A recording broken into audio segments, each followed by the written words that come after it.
હવે જો પેલા આપણે જેમ દર વખતે રકમ વાંચીએ છીએ એમ પેલા રકમ વાંચીને તમારી સામે બુક રાખજો. એના પછી આપણે દાખલો ગણવાની શરૂઆત કરીએ. શું આપણને નવું આપ્યું છે હવે જો.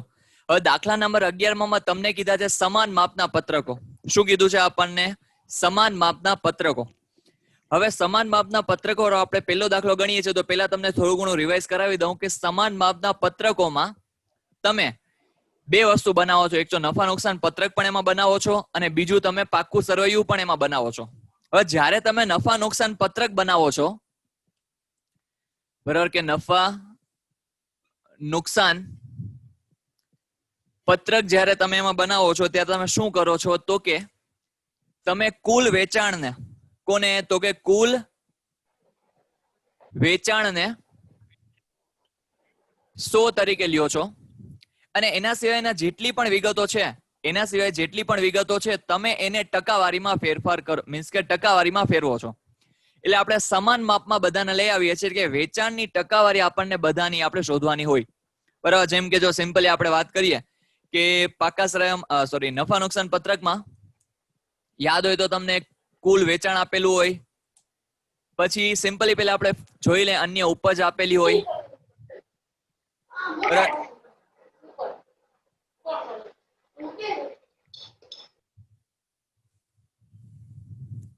અન્ય ઉપજ માનો કે આપેલી હોય, બેનો ટોટલ શું થશે તો કે કુલ ઉપજ. અત્યારે એમને ખાલી રફલી ફોર્મેટ લખું છું. પછી માનો કે તમને કંઈક ખર્ચાઓ આપેલા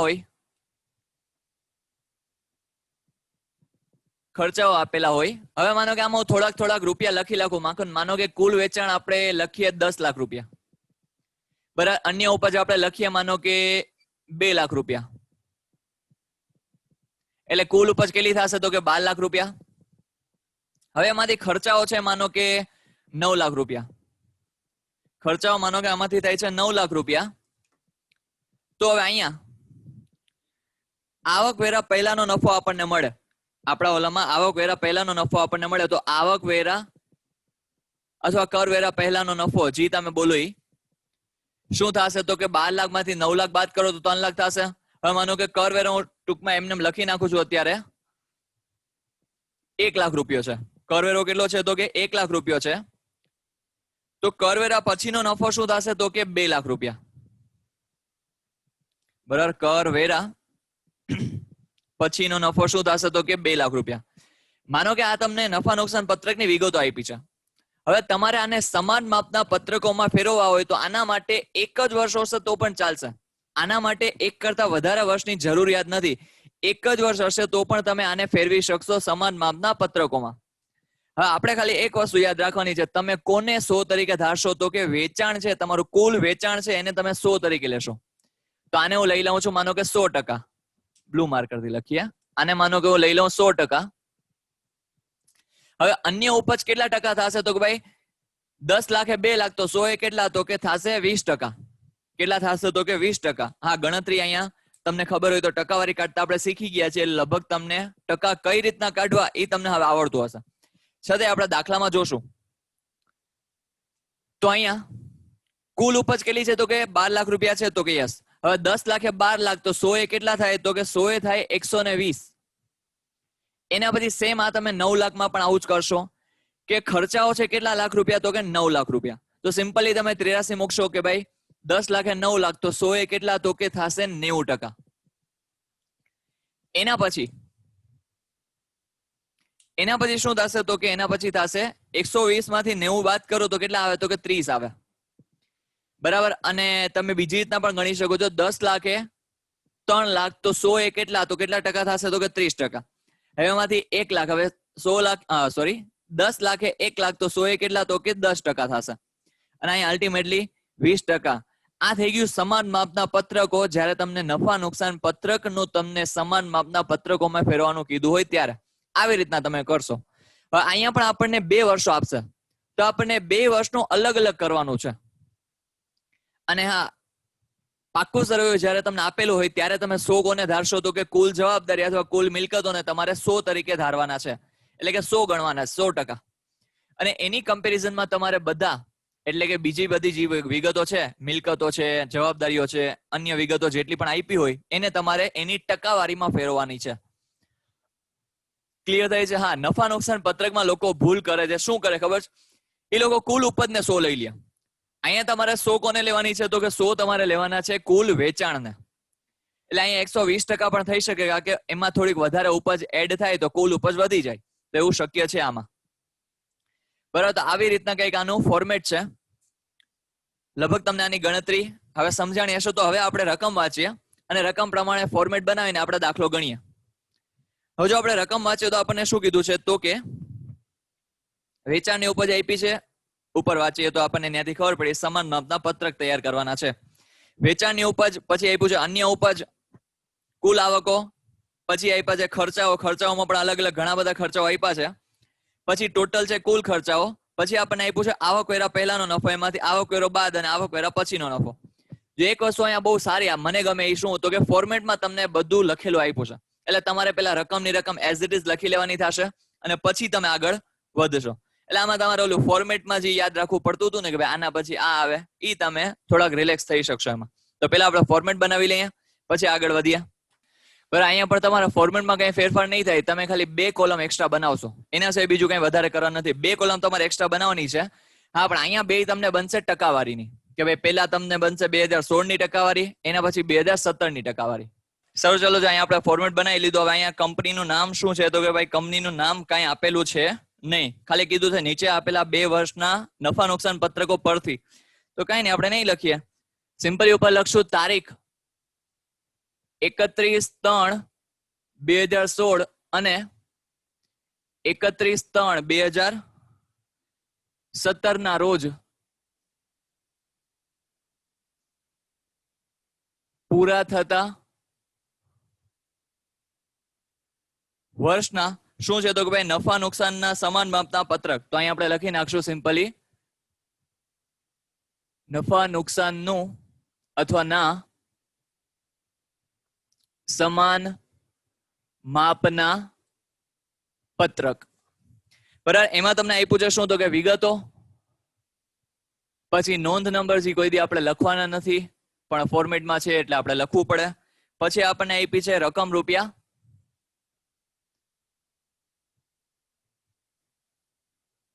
રકમ આપી છે 2016 ની પણ આપી છે અને 2017 ની પણ આપી છે. એના પછી આપણે શું કરવાનું? તો કે ભાઈ એને ટકાવારીમાં ફેરવવાનું છે. અને ઈ ટકાવારી કોની હશે? તો કે વેચાણની ટકાવારી હશે. અહીંયા 2016 ની અને અહીંયા 2017 ની. બરાબર, ફોર્મેટમાં તમે કોલમ થોડી ઘણી ચેન્જ કરવી હોય તો હવે તમે કરી શકો છો. જેમ કે આ કોલમ તમારે અહીંયા બનાવી છે, આની બાજુમાં તોય વાંધો નથી. અને 2017 ની કોલમ અહીંયા બનાવવાની છે, એટલે તમે ટકાવારી ની બધું જલ્દીથી કરી શકો, તોય કોઈ વાંધો નથી. અલ્ટિમેટલી આટલી કોલમ બનવી જોઈએ.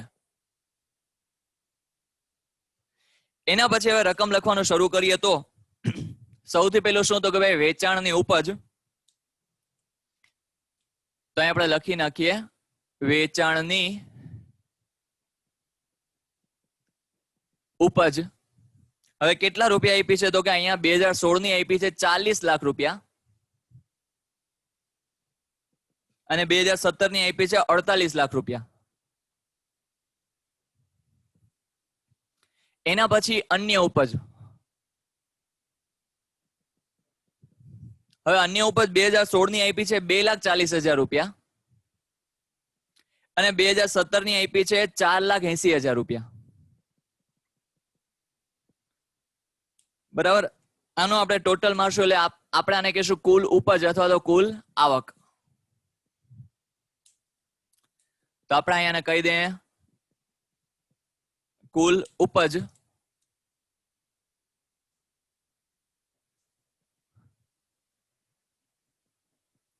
કેટલી થશે? તો કે ભાઈ આપણને આપ્યું છે દાખલામાં, એટલે કઈ ગણવાની જરૂર નથી. કેટલી? તો કે 42,40,000 રૂપિયા અને અહીંયા કેટલા થશે? તો કે 52,80,000 રૂપિયા. બરાબર, એના પછી શું ચાલુ થશે? તો કે ખર્ચાઓ. હવે ખર્ચાઓમાં આપણને અલગ અલગ વસ્તુઓ આપી છે કે ભાઈ સૌથી પહેલું આપણને આપ્યું છે વપરાયેલ માલની પડતર. તો અહીંયા શોર્ટમાં લખું છું વપરાયેલ માલની પડતર વ માં પ. કેટલા રૂપિયા? તો કે અહીંયા 20,80,000 રૂપિયા. એના પછી અહીંયા આપ્યું છે 26,40,000 રૂપિયા. એના પછી બીજું શું અહીં પૂછે તો કે ચોખ્ખી ખરીદી, તો અહીં આપણે લખી નાખીએ ચોખ્ખી ખરીદી. રકમ રૂપિયા કેટલી છે તો કે ભાઈ 1,60,000 રૂપિયા 2016 ની, અને અહીંયા આપી છે 2,40,000 રૂપિયા. એના પછી ત્રીજું આપણે શું આપ્યું છે તો કે સ્ટોકમાં ફેરફારો, તો આપણે લખી નાખીએ સ્ટોકમાં ફેરફાર કેટલા રૂપિયા છે તો કે ભાઈ 1,20,000, અને આપણને 2017 ની આપી છે માઇનસમાં આપી છે 2,40,000. એના પછી આપ્યું છે કર્મચારી લાભના ખર્ચાઓ, તો અહીંયા કર્મચારી લાભના ખર્ચાઓ કેટલા રૂપિયા તો કે 6,00,000 અને 7,20,000 રૂપિયા. એના પછી છે નાણાકીય ખર્ચાઓ, તો અહીંયા નાણાકીય ખર્ચાઓમાં જોઈએ તો અહીંયા આપણને આપ્યું છે 4,80,000, અને પછી પણ આપ્યું છે 2017 માં પણ 4,80,000. એટલે વધારો ઘટાડો કઈ થયો નથી. પછી કઈ વધારો ઘટાડો તો આપણે કઈ જોતા નથી. પછી એના પછી ઘસારો. હવે ઘસારો કેટલા રૂપિયા છે તો કે અહીંયા છે 4,00,000 રૂપિયા, અને અહીંયા છે 5,76,000 રૂપિયા. હવે આનો આપણે શું મારીએ તો કે ટોટલ મારીએ છીએ, જેને આપણે કહીએ છીએ કુલ ખર્ચાઓ.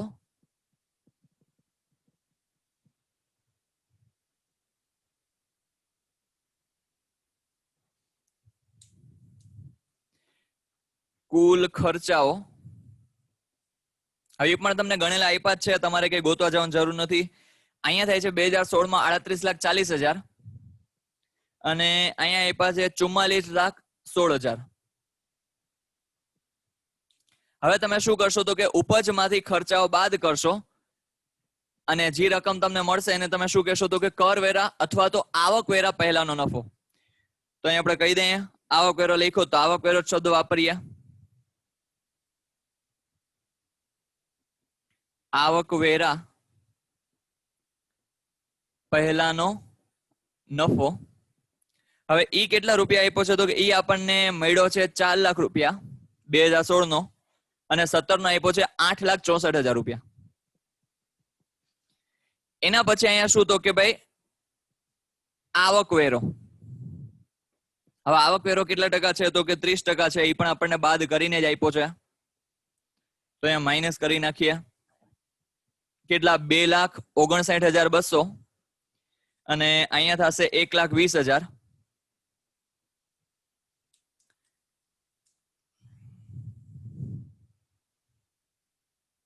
ઓકે, અને છેલ્લું લાસ્ટ એન્ડ ફાઇનલ શું છે તો કે આવકવેરા પછીનો નફો. આવકવેરા પછીનો નફો.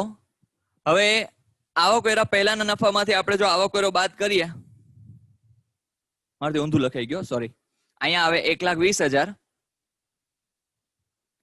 અને અહીંયા આવે 2,59,200. બાદ કરો તો પછી તમને કેટલા આપ્યા છે તો કે અહીંયા આપ્યા છે 2,80,000, અને અહીંયા આપ્યા છે 6,04,800.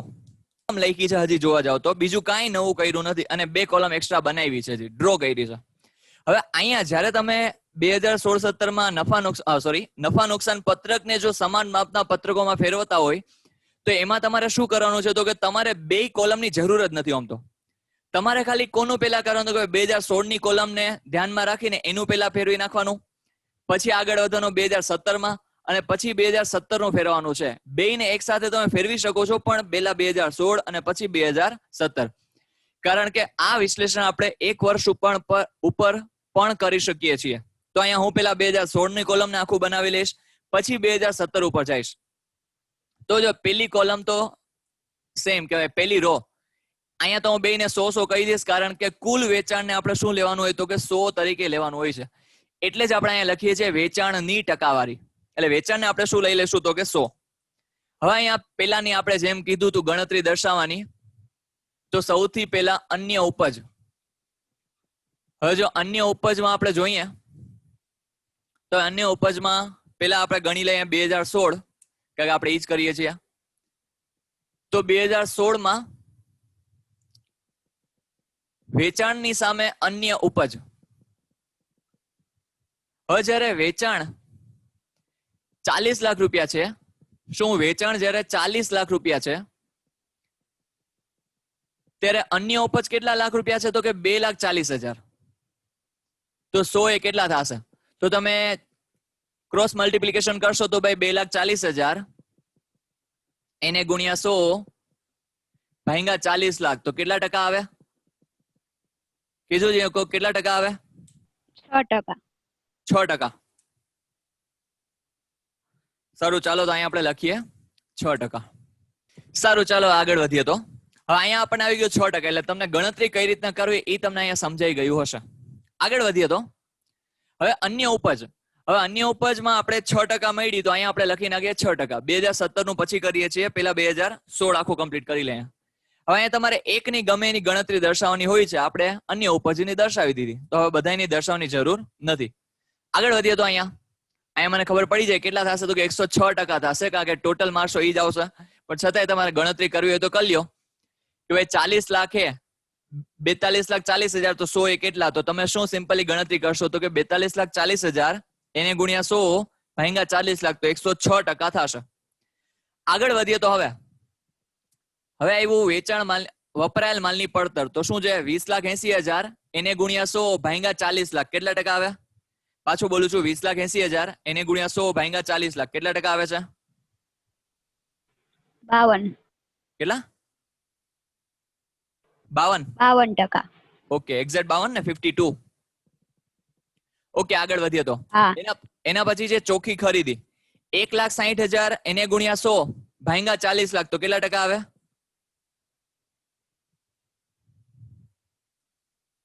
1,60,000 એને ગુણ્યા 100 ભાંગ્યા 40 લાખ, 4%.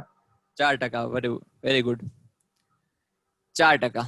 હવે એના પછી 1,20,000 એને ગુણ્યા 100 ભાંગ્યા 40 લાખ, કારણ કે જો શું છે સ્ટોકમાં ફેરફાર. 1,20,000 એને ગુણ્યા 100 ભાંગ્યા 40 લાખ, કેટલા ટકા આવે? 3%. Very good, 3%.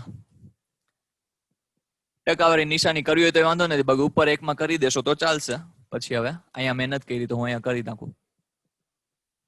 સર એના પછી છે 6 લાખ એને ગુણ્યા 100 ભાંગ્યા 40 લાખ, કેટલા ટકા આવે?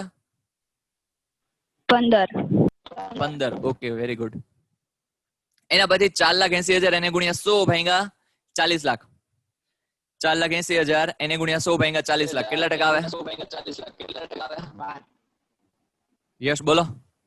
12%. 12%. જોજો અહીંયા તમારું સાચું માન્યો કે હું જોતો નથી બુકમાં. પછી મ્યુટ થઈ જાવ. યસ હવે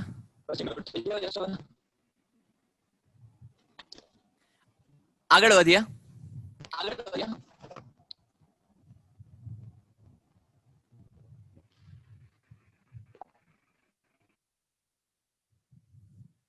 આગળ વધીએ. હવે 4 લાખ એને ગુણ્યા 100 ભાંગ્યા 40 લાખ, કેટલા ટકા આવે? 10. ઓકે. એના પછી જો શું થશે તો કે 38,40,000 એને ગુણ્યા 100 ભાંગ્યા 40 લાખ,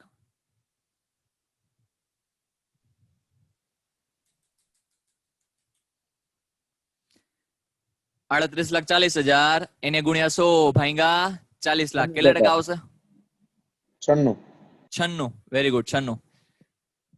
જો અહીંયા આનો ટોટલ પણ 96% જ થતો હશે. 52 ને 4 ને એનો ટોટલ કરશો તો 96% જ થતો હશે, કારણ કે અલ્ટિમેટલી આ આપણી જે રકમ છે એ આપણે આનો ટોટલ મારીને લખ્યું હોય, એટલા માટે આનો ટોટલ માર લેશો તો પણ ચાલશે. પછી અહીંયા પાછું કેટલું આવ્યું હતું કે 4 લાખ. 42,40 માંથી 48,40 તમે બાદ કર્યું તો 4 લાખ આવ્યું, તો 4 લાખ એને ગુણ્યા 100 ભાંગ્યા 40 લાખ, તો સિમ્પલ મને ખબર પડી જાય કેટલા ટકા થાય છે તો કે 10%. એના પછી હવે 1,20,000 એને ગુણ્યા 100 ભાંગ્યા 40 લાખ, તો અહીંયા આપણે ગણતરી કરી હતી, અહીંયા આવ્યા હતા 3%. તો અહીંયા પણ સેમ રકમ આવશે 3%, અને અહીંયા આવશે 7%. 10 માંથી 3 બાદ કરીએ તો 7%. અને ગણતરી કરવી હોય તો કરી લેવાની. નો આપણને કન્ફ્યુઝન હોય તો ગણતરી કરી લેવાની. 2,80,000 એને ગુણ્યા 100 ભાંગ્યા 40 લાખ, તો અહીંયા ગણતરી કરી લેવાની. જો આપણને જરી કઈ કન્ફ્યુઝન લાગે તો આપણે ગણતરી કરી લેવાની. હવે 2017 માં જઈએ. અહીંયા જો 2016 માં સાવ સહેલું આવડી ગયું બધાને. કઈ ક્વેશ્ચન હોય તો પૂછજો. અલ્ટિમેટલી આ ચેપ્ટરમાં તમારે ખાલી ટકા કાઢતા શીખવાના છે. જો તમને ટકાવારી કાઢતા આવડતી હોય તો આ ચેપ્ટરમાં તમને કાંઈ અઘરું લાગશે નહીં. અને મેં ટકાવારીમાં તમારી પાસે હવે તો કેલ્ક્યુલેટર છે એટલે અઘરું લાગવું પણ ન જોઈએ. હવે 2017 માં આપણે આવી જઈએ. હવે 2017 ની રકમ અહીંયા કેટલું છે તો કે અન્ય ઉપજ છે 4,80,000 એને ગુણ્યા 100 ભાંગ્યા હવે 2017 નું વેચાણ લેવાનું છે તો 4,80,000 એને ગુણ્યા 100 ભાંગ્યા 48 લાખ કેટલા ટકા આવશે? 10.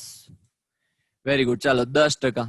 હવે અહીંયા 52,80,000 એને ગુણ્યા 100 ભાંગ્યા 48 લાખ તો મને ખબર પડી જાય 110% આવે કે આ બેનો ટોટલ મારો સેલો પડે કમ્પેરેટિવલી.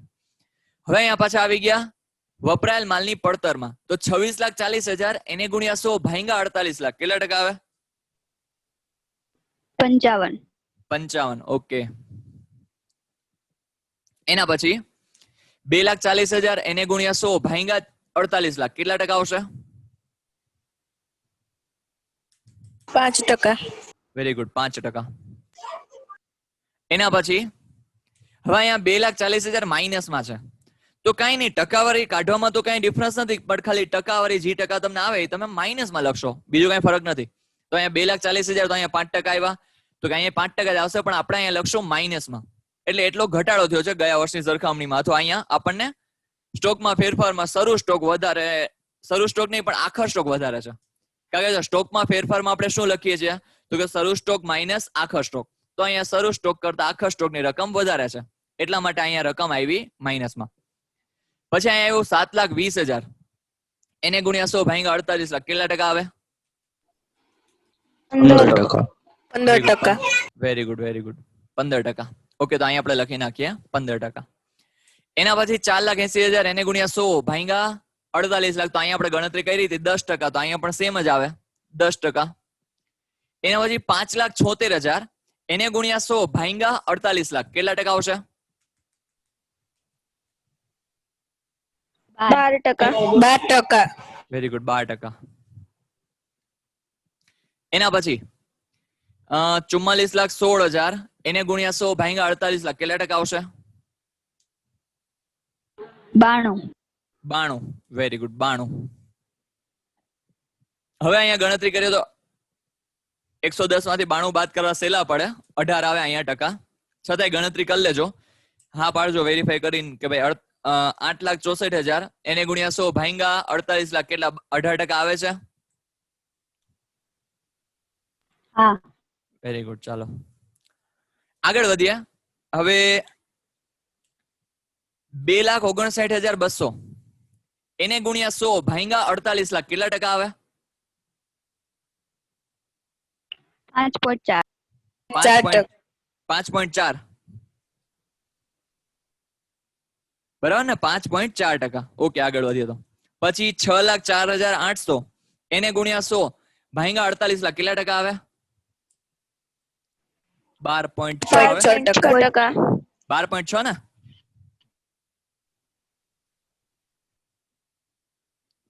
ઓકે 12.6%. બરાબર અહીં સુધી બધાને સમજાય છે?